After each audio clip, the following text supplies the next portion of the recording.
Hello दोस्तों, बारिश के टाइम क्या कोलेस्ट्रॉल वाले पेशेंट्स को कुछ सिग्निफिकेंट हेल्थ इश्यूज हो सकते हैं। ज़्यादातर लोगों को ये लगता है कि बारिश का कोलेस्ट्रॉल मेटाबॉलिज्म के साथ कोई क्लियर कोरिलेशन नहीं है, और यदि इस मामले में आप किसी हेल्थ एक्सपर्ट या डॉक्टर से ही पूछोगे तो कोई क्लियर आंसर आपको नहीं दे पाएगा कि बारिश के टाइम क्या कोलेस्ट्रॉल वाले पेशेंट्स को कुछ विशेष सावधानियाँ की ज़रूरत है, क्या कुछ ऐसी चीज़ें हैं जो बारिश के टाइम होती है जिसकी वजह से व्यक्ति का कोलेस्ट्रॉल मेटाबॉलिज्म इफेक्ट हो सकता है या कोलेस्ट्रॉल कंट्रोल इफेक्ट हो सकता है, या दवाइयों की कम या ज़्यादा ज़रूरत पड़ सकती है। आज इस एस्पेक्ट को डिस्कस करेंगे। ये टॉपिक काफ़ी एक्सक्लूसिव है, आपको शायद ही और किसी और चैनल पे मिले, लेकिन इसमें कुछ वैलिड पॉइंट्स हम आपको देंगे, कुछ बड़े ऑब्वियस से पॉइंट्स है, कुछ थोड़े स्पेसिफिक पॉइंट्स है जिससे आपको कुछ जानकारी मिलेगी कि किस तरह से बारिश हमारे कोलेस्ट्रॉल मेटाबॉलिज्म को अफेक्ट कर सकती है और किस तरह से हमारा कोलेस्ट्रॉल कंट्रोल बारिश के टाइम बिगड़ सकता है। इस पर विशेष सावधानी देना क्यों ज़रूरत है। टॉपिक पर जाने से पहले जो लोग हमारे चैनल पर नए हैं, मैं रिक्वेस्ट करूँगा कि चैनल को सब्सक्राइब करें, वीडियोस को लाइक करें, शेयर करें, फॉलो करें, कमेंट करें, पूरा देखें। टॉपिक एक्सक्लूसिव है इसलिए इसे एंड तक देखिएगा। हर पॉइंट के साथ उसके वैलिड रीजंस भी हम आपको देंगे, इसलिए पॉइंट को ज़रूर ध्यान से देखिएगा। चलिए शुरू करते हैं पॉइंट वीडियो। सबसे पहले बारिश के टाइम होते हैं कुछ डाइटरी चैलेंजेस। बारिश के टाइम हम ज़्यादा snack food, junk food, oily food, comfort food ज़्यादा खाते हैं। घर पर ज़्यादातर लोगों का स्नैकिंग बिहेवियर बढ़ जाता है। लोग ज़्यादातर ऑयली, जंक, स्पाइसी फूड ये सब ज़्यादा खाना पसंद करते हैं। हमेशा आपने लोगों को ये फैंटेसाइज करते हुए देखा है कि बारिश के टाइम गर्म चाय हो जाए, समोसे हो जाए, पकौड़ी हो जाए, ये कॉम्बिनेशन ज़्यादातर लोग हमेशा बोलते हैं। शायद ही कभी आपको किसी व्यक्ति को कहते सुना गया होगा कि बारिश के टाइम हम सैलड ज़्यादा खाएंगे, बारिश के टाइम हम ओट्स ज़्यादा खाएंगे, बारिश के टाइम हम फल ज़्यादा खाएंगे। ज़्यादातर इस तरह के कॉम्बिनेशन की लोग बात नहीं करते हैं, ज़्यादातर लोग स्नैक फूड को ही कोरिलेट करते हैं, क्योंकि घर के टाइम बारिश के मौसम में ऐसा माहौल होता है कि आपको ये स्नैकिंग करना अच्छा लगता है, आप बाहर नहीं निकल पाते हो, इस वजह से ये थोड़ा बिहेवियर बढ़ जाता है। पर ये सारी चीज़ें कोई हेल्थ बेनिफिट लेके कभी नहीं आती, ये सारी चीज़ें उल्टा हेल्थ हज़ार्ड्स लेके आती हैं। ये सारी चीज़ें उल्टा बहुत ज़्यादा कोलेस्ट्रॉल, तेल, घी, नमक, ये सारी चीज़ें लेके आती है जो कि हमारे कोलेस्ट्रॉल मेटाबॉलिज्म के लिए अच्छा नहीं है। ये हमारे लिए प्रॉब्लमैटिक होता है बारिश के टाइम, इसी वजह से हमारा कोलेस्ट्रॉल कंट्रोल बिगड़ता है। अगला इंपॉर्टेंट फैक्टर ये है कि बारिश के टाइम ताज़े फल सब्जियां मार्केट में आना काफ़ी हद तक कम हो जाता है। कुछ ये है कि जो फार्मिंग रिलेटेड इश्यूज होते हैं कि लोग खेतों में जा नहीं पाते, हार्वेस्टिंग वगैरह ज़्यादा नहीं हो पाती।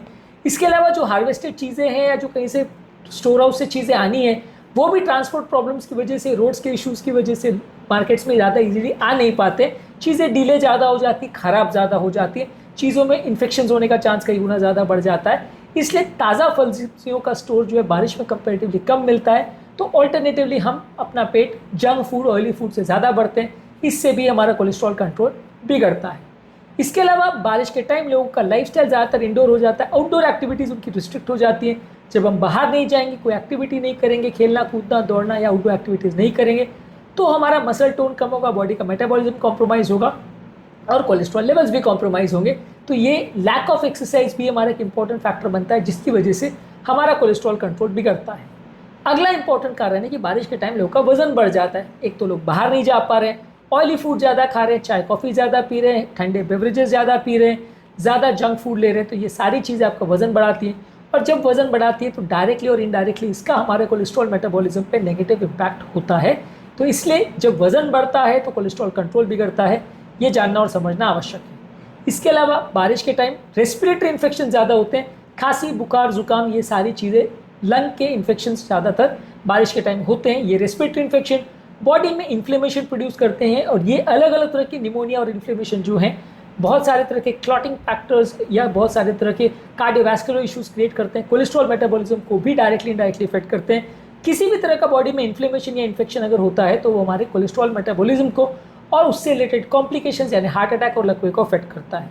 इसके अलावा बारिश के टाइम खाना बहुत ज़्यादा कंटामिनेटेड होता है, जिससे पेट खराब होने का chance, loose motion, diarrhoea, dysentery होने का चांस, पेट में इन्फेक्शन होने का चांस ज़्यादा होता है।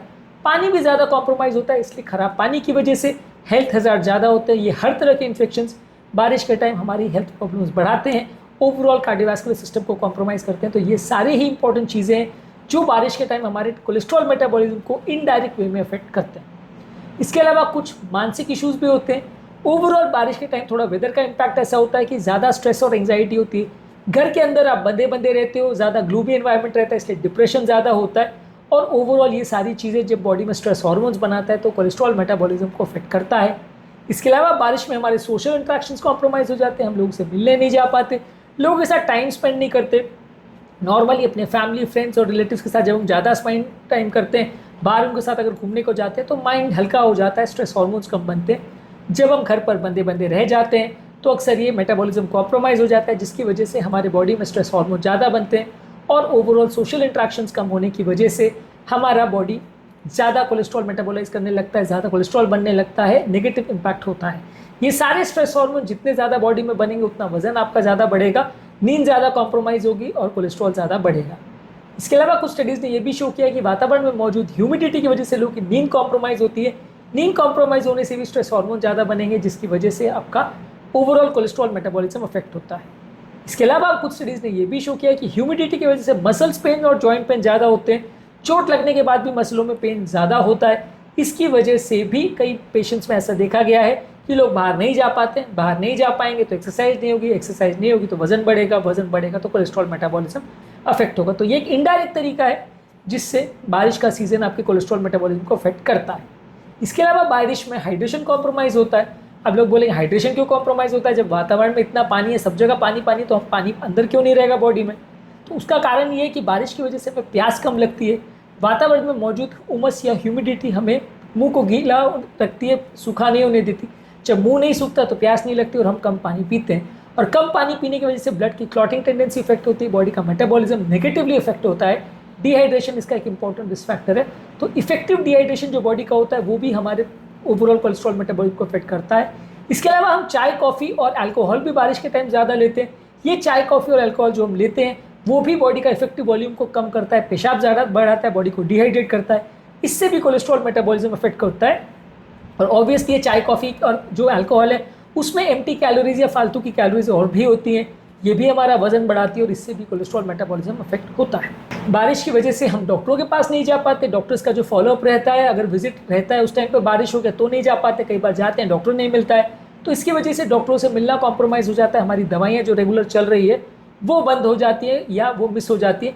कई बार लोगों के पास दवाइयों का स्टॉक नहीं होता और बारिश की वजह से अगर लंबे समय तक बारिश रहे, दुकानें कुछ बंद रहती हैं, हम दवाइयाँ लेने नहीं जा पाते। तो काफ़ी केसेस में हमने देखा है कि ड्रग डिफ़ॉल्ट रेशियो भी कंपेरेटिवली बारिश के टाइम ज़्यादा देखने को मिलता है। ये भी एक इंपॉर्टेंट कारण है कि लोगों का कोलेस्ट्रॉल मेटाबॉलिज्म इफेक्ट हो सकता है। एक और इम्पॉर्टेंट रीज़न जो अक्सर इग्नोर हो जाता है कि बारिश के टाइम अक्सर दवाइयाँ सीलन की वजह से ख़राब हो जाती हैं, खासकर अगर उन्हें अच्छे से स्टोर नहीं किया गया हो।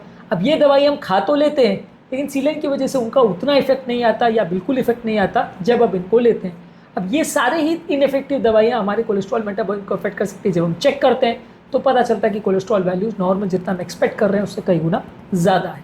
तो ये इंपॉर्टेंट तरीके हैं जिससे बारिश हमारे कोलेस्ट्रॉल मेटाबॉलिज्म को अफेक्ट कर सकती है। आई थिंक काफ़ी कारण इसमें आपने कभी सोचा भी नहीं होगा कि यार ऐसा भी हो सकता है, लेकिन कई डायरेक्ट और इनडायरेक्ट फैक्टर्स हैं जिससे कोलेस्ट्रॉल मेटाबॉलिज्म अफेक्ट हो सकता है। और जब कोलेस्ट्रॉल इफेक्ट होता है तो आपको ब्लॉकेजेस का चांस, हार्ट अटैक होने का चांस, लकवा होने का चांस या इस तरह की कार्डियोवास्कुलर प्रॉब्लम्स, इवेंट्स होने का चांस बढ़ जाता है, इन्फ्लेमेशन भी बॉडी में बढ़ जाता है। तो आज के टॉपिक में हमने बात करी बारिश किस तरह से आपकी कोलेस्ट्रॉल मेटाबॉलिज्म को अफेक्ट करता है। इसके अलावा बारिश बाकी आपके सिस्टम्स को, डायबिटीज़, शुगर को, कोलेस्ट्रॉल को या आपके ओवरऑल कार्डियोवास्कुलर इशूज़ को कैसे अफेक्ट करता है ये हमने अलग अलग वीडियोज़ में डिस्कस किया है। इन वीडियोज़ को भी ज़रूर चेकआउट करें। टॉपिक एंड करने से पहले जो लोग हमारे चैनल पर नए हैं उन्हें रिक्वेस्ट करूँगा कि चैनल को सब्सक्राइब करें, वीडियोज़ को लाइक करें, शेयर करें, फॉलो करें, कमेंट करें, पूरा करें।